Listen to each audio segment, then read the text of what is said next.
बिंदु बनते थे वो भी उन्होंने बताए। अच्छा विषय उन्होंने प्रस्तुत किया था।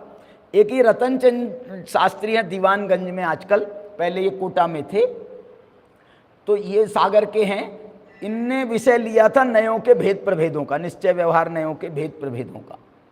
लेकिन ये जो है ना, ये लिख लिया इन्होंने और वहाँ पर लिख करके पढ़ने लगे, तो जो है उससे बोझिलपना आ रहा था बहुत, और उसके कारण से जो है उनका लंबा भी बहुत विषय था, लंबा भी बहुत था। तो मैंने तो उनसे कहा भी, निवेदन किया बीच में टोक करके, मैंने भाई तुम लंबा पढ़ोगे, आधा घंटे का समय लगेगा, अपने पास में उतना समय नहीं है, आप तो अपने मन से समझाओ। लेकिन वो उसको जमा नहीं। तो फिर जो है वो उनने बाद में उनका लिंक टूट भी गई, तो फिर वो उनका रह गया था।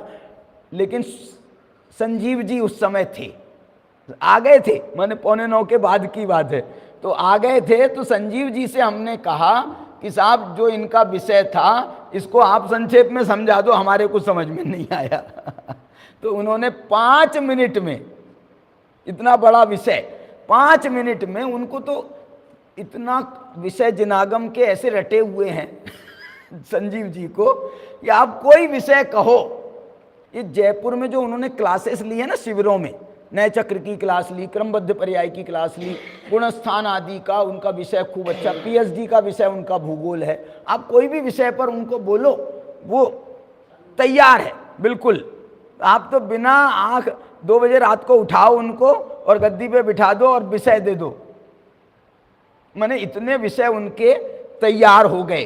तो ये विषय को उन्होंने, लेकिन देखो तैयार था विषय घंटों व्याख्यान का, लेकिन उसको उन्होंने समराइज भी करके 5 मिनट में उन्होंने निश्चय व्यवहार के 8 भेदों का स्वरूप समझा दिया। ये कला है विद्वान की, तो वो उन्होंने काम कर दिया था।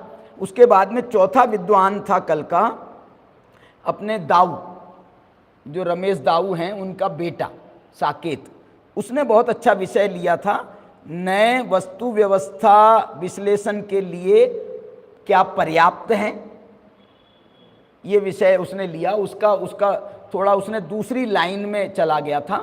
उसने क्या किया, वस्तु व्यवस्था में नए पर्याप्त हैं क्या, तो वो उसने कहा वस्तु व्यवस्था और वस्तु स्वरूप 2 का भेद कर रहा उसने, वस्तु व्यवस्था और वस्तु स्वरूप का, और भेद करके उसने जो है अपना लेख उसने बोला था, पढ़ा था, अच्छी बढ़िया स्लाइड बनाई थी, सब उसका तैयारी करके उसने आया था।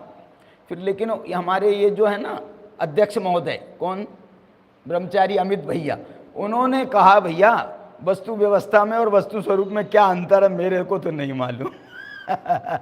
जिनागम में ऐसा कोई अंतर वस्तु व्यवस्था और वस्तु स्वरूप में नहीं किया गया है, ऐसा उन्होंने प्रश्न किया।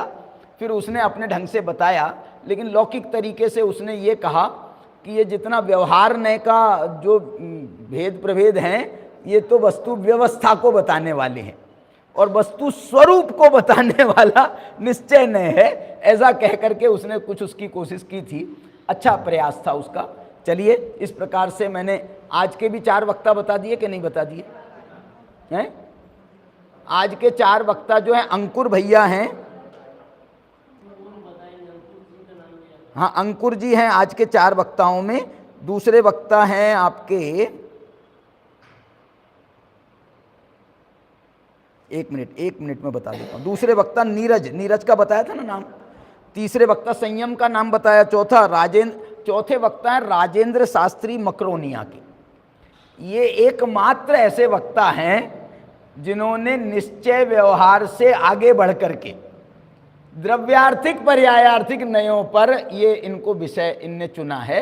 यद्यपि द्रव्यार्थिक पर्यायार्थिक नए 16 वक्ताओं में कोई इनको ने नहीं लिया, तो ये जो है इस विषय पर तो वास्तव में एक अलग से द्रव्यार्थिक पर्यायार्थिक पर संगोष्ठी होना करना पड़ेगा, जिसमें द्रव्यार्थिक पर्यायार्थिक पर ही सब लोग कहें तो वो जो है विषय बन सकता है। इस प्रकार से ये गोष्ठी, आज की गोष्ठी की बात है। कल की गोष्ठी में, कल हम डॉक्टर साहब से क्या प्रश्न पूछेंगे, क्या पूछना चाहते हैं, उसके संबंध में अपन जो है कुछ चर्चा कल करेंगे। अभी की चर्चा को यहीं पर विराम देते हैं।